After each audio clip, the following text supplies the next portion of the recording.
Item ಯಾವುದೇ ಇರಲಿ try ಮಾಡಿ ಆಚಿ ಚಿಕನ್ ಮಸಾಲಾ. ಇನ್ನು ಇದೆಲ್ಲದರ ನಡುವೆ ಈಗ ಪಶ್ಚಿಮ ಬಂಗಾಳ ರಾಜಕಾರಣ ಒಂದು ಹಂತಕ್ಕೆ ಬಂದು ನಿಂತ್ಕೊಂಡಿದೆ.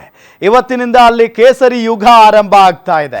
ಪಶ್ಚಿಮ ಬಂಗಾಳದ ಸಿಎಂ ಆಗಿ ಸುವೆಂದು ಅಧಿಕಾರಿ ಅವರು ಇವತ್ತು ಪ್ರಮಾಣ ವಚನವನ್ನ ಸ್ವೀಕರಿಸಲಿದ್ದಾರೆ.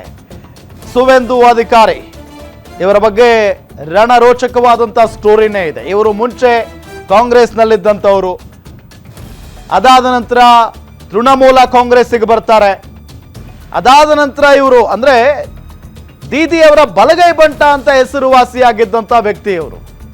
ಸೊ ಅಲ್ಲೇನೋ ಕಿರಿಕಾಯ್ತು, ಅಲ್ಲೇನೋ ಅಸಮಾಧಾನ ಆಯಿತು ಅನ್ನೋ ಕಾರಣಕ್ಕೆ ಬಿಜೆಪಿಗೆ ಬರ್ತಾರೆ. ಬಿಜೆಪಿಗೆ ಬಂದು ಕೇವಲ 5 ವರ್ಷ ಆಗುತ್ತೆ. 5 ವರ್ಷದಲ್ಲಿ ಈಗ ಸಿಎಂ ಆಗ್ತಾ ಇದ್ದಾರೆ ಸುವೆಂದು ಅಧಿಕಾರಿ. ದೀದಿ ಅವರನ್ನ ಸೋಲಿಸಿ ಸಿಎಂ ಆಗ್ತಾ ಇದ್ದಾರೆ. ಅವರ ಬಲಗೈ ಬಂಟನಿಂದಲೇ ಈಗ ಮಮತಾ ಬ್ಯಾನರ್ಜಿ ಅವರು ಸೋತು ಹೋಗಿರೋದು. MLA ಕೂಡ ಅಲ್ಲ ಅವರು, ಮಮತಾ ಬ್ಯಾನರ್ಜಿ ಅವರೀಗ.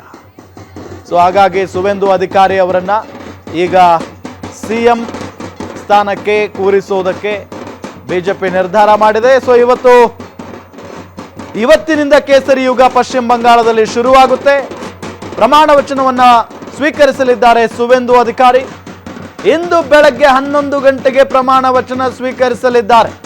ಕೋಲ್ಕತ್ತಾದ ಬ್ರಿಗೇಡ್ ಪರೇಡ್ ಮೈದಾನದಲ್ಲಿ ಪದಗ್ರಹಣ ಕಾರ್ಯಕ್ರಮಕ್ಕೆ ಸಕಲ ರೀತಿಯಲ್ಲೂ ಕೂಡ ಸಿದ್ಧತೆ ಆಗಿದೆ. ಪ್ರಮಾಣ ವಚನ ಕಾರ್ಯಕ್ರಮದಲ್ಲಿ ಪ್ರಧಾನಿ ಮೋದಿ ಅವರು ಭಾಗಿಯಾಗ್ತಾರೆ. ಕೇಂದ್ರ ಸಚಿವ ಅಮಿತ್ ಶಾ ಸೇರಿ ಹಲವು ನಾಯಕರು ಭಾಗಿಯಾಗ್ತಾರೆ. ಮಮತಾ ವಿರುದ್ಧ ಭರ್ಜರಿಯಾಗಿ ಗೆಲುವು ಸಾಧಿಸಿದ್ರು ಸುವೆಂದು ಅಧಿಕಾರಿ.